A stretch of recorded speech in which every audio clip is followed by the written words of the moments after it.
বিসমিল্লাহির রহমানির রহিম। প্রিয় শিক্ষার্থী বন্ধুরা, তোমাদের সকলকে শুভেচ্ছা এবং অভিনন্দন জানাচ্ছি। আমি মোহাম্মদ রেজাউল করিম, সহকারী শিক্ষক, পড়াশোনা উচ্চ বিদ্যালয় সখীপুর, টাঙ্গাইল।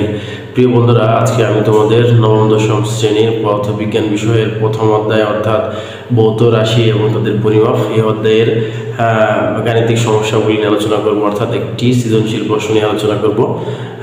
যে কোশ্চেনটি 2017 সালের কুমিল্লা এবং বরিশাল বোর্ডে এসেছিল এবং যারা 2025 সালে 2026 এবং 27 সালে যারা এসেছি পরীক্ষার্থী আছো তাদের ক্ষেত্রেও এই ম্যাথটি অনেক গুরুত্বপূর্ণ। আশা করি মনোযোগ সহকারে তোমরা এই ক্লাসটি ফলো করবে এবং সে অনুযায়ী বাসায় প্র্যাকটিস করবে।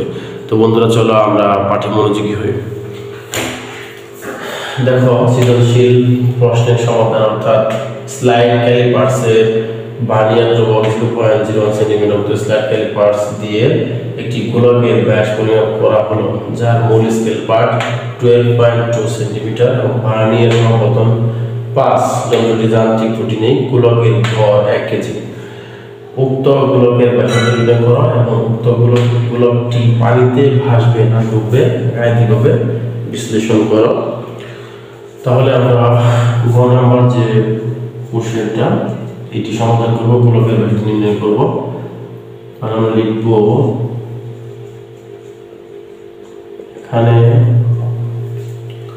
ভার্নিয়ার ধ্রুবক,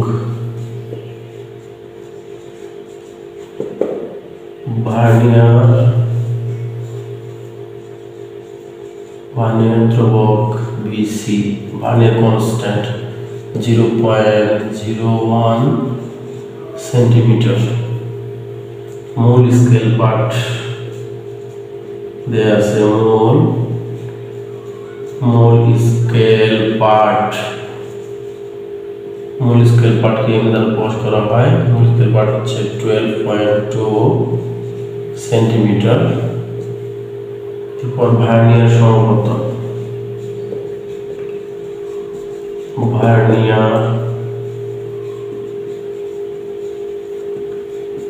ভার্নিয়ার সমপতনকে বি দ্বারা প্রকাশ করা হয় 5 হলে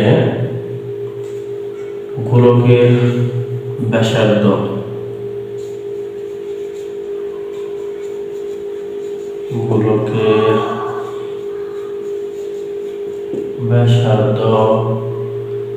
আর সমান ওয়াট। তাহলে আমরা লিখব গোলকের ব্যাস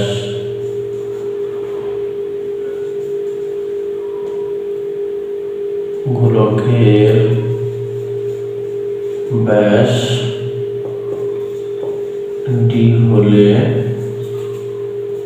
D equal M plus V into BC. তাহলে আমরা লিখব 12.2 প্লাস বি হচ্ছে 5 ইন্টু বিসি হচ্ছে 0.01 এত সেন্টিমিটার।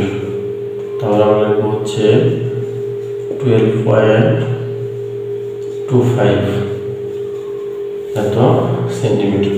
তাহলে দেখো আমরা ব্যাস পেয়ে গেলাম হচ্ছে এত। তাহলে তো ব্যাসার্ধ আর ইকুয়াল টু d/2 তো সেন্টিমিটার 12.25 বাই হচ্ছে 2 এত সেন্টিমিটার। তাহলে 6.125 এত সেন্টিমিটার। এটি হচ্ছে আমাদের এই অঙ্কের সমাধান। তো বন্ধুরা, দেখো যে আমি এখানে লিখছি ভার্নিয়ার ধ্রুবক বিসি 0.01 সেন্টিমিটার দেওয়া আছে, মূল scale part M 12.2 centimetre, vernier সমপতন ভি 5 এবং গোলকের ব্যাসার্ধ আর সমান। তাহলে দেখো আমরা লিখব গোলকের ব্যাস ডি হলে ডি সমান M plus V into BC. মান বসিয়ে দিলাম, মান 5, ভার্নিয়ার সমপতন 0.01 ধ্রুবক এবং ক্যালকুলেশন করে 12.25 সেন্টিমিটার পেয়েছি ব্যাস। তাহলে ব্যাসের অর্ধেককে ব্যাসার্ধ বলে d/2 সেন্টিমিটার। 12.25 কে যদি আমরা 2 দ্বারা ভাগ করি তাহলে আমরা পাবো 6.125 সেন্টিমিটার। এটি হচ্ছে গোলকের ব্যাসার্ধ। বন্ধুরা, আমি এগুলো সমাধান করবো। এখন আমরা লিখব গ হতে প্রাপ্ত আর যে মানটা আমরা পেয়েছি 6.125 0.06125 এত মিটার। ব্যাসার্ধকে আমরা মিটার কনভার্ট করব। তাহলে আমরা জানি গোলকের আয়তন বি হলে, তাহলে আমরা লিখব এখানে গোলকের আয়তন বি হলে V equal to 4/3 pi r cube. তাহলে আমরা মান বসিয়ে দেব 4/3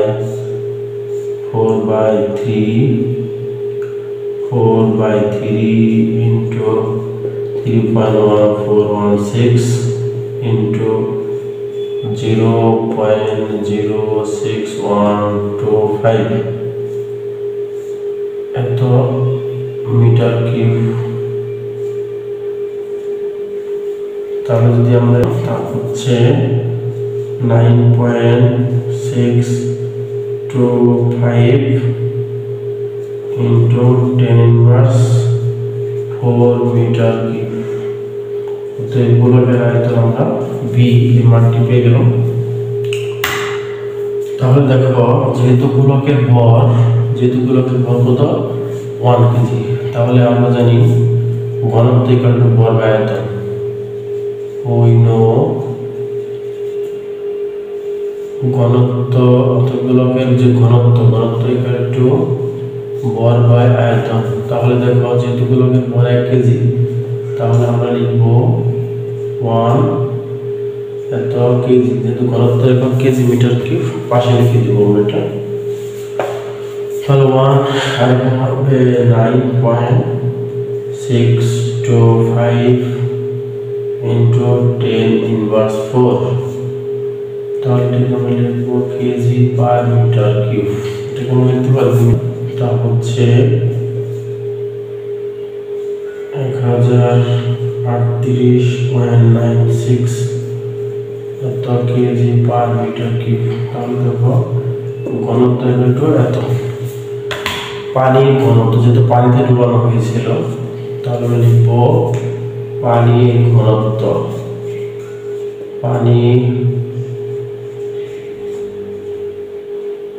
পানির ঘনত্ব আমরা লিখতে পারি রো প্রাইম কত 1000 KG per metre cube.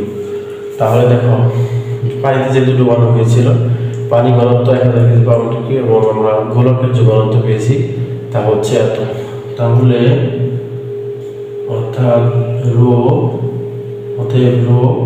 Is greater than rho prime. তাহলে ঘনত্ব আগের বিষয়ে তো বলতে পারি।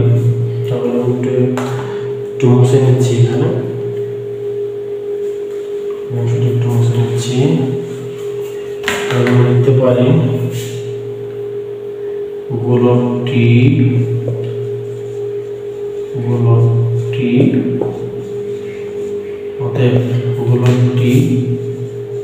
পানিতে ডুববে। এই ছিল এই অঙ্কের সমাধান। যেহেতু গোলকের আয়তন V equal to 4/3 pi cube, এখানে মান বসে ক্যালকুলেশন করে মানটি পেয়েছে আয়তন। এবং গোলকের যেহেতু ঘনত্ব হলো ভর বাই আয়তন, তাহলে ভর যেহেতু 1 কেজি ছিল 1 কেজি লিখলাম, এবং আয়তন এত কেজি পার মিটার কিউব। তাহলে হলো গোলকের যে ঘনত্ব তা হচ্ছে 1030.96 কেজি পার মিটার কিউব। পানির ঘনত্ব কিন্তু রো 1000 কেজি পার মিটার। তাহলে গোলকের ঘনত্বের চেয়ে পানি ঘনত্ব কম, অর্থাৎ গোলকটি পানিতে কি হয়ে যাবে, ডুবে যাবে।